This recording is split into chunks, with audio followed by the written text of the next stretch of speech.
دیں گے، اور اہل توکل کو تو اللہ ہی پر بھروسہ رکھنا چاہیے۔ جو کافر تھے انہوں نے اپنے پیغمبروں سے کہا کہ یا تو ہم تم کو اپنے ملک سے باہر نکال دیں گے یا تم ہمارے مذہب میں واپس آ جاؤ۔ پس ان کے پروردگار نے ان کی طرف وحی بھیجی کہ ہم ظالموں کو ہلاک کر دیں گے اور ان کے بعد تم کو اس زمین میں آباد کر دیں گے۔ یہ اس شخص کے لیے ہے جو قیامت کے روز میرے سامنے کھڑے ہونے سے ڈرے اور میرے عذاب سے خوف کرے۔ اور پیغمبروں نے اللہ سے فتح چاہی اور ہر سرکش ضدی نامراد رہ گیا۔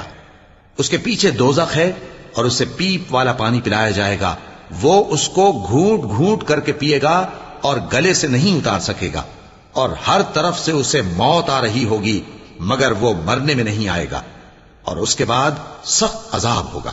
جن لوگوں نے اپنے پروردگار سے کفر کیا ان کے اعمال کی مثال راکھ کی سی ہے کہ آندھی کے دن اس پر زور کی ہوا چلے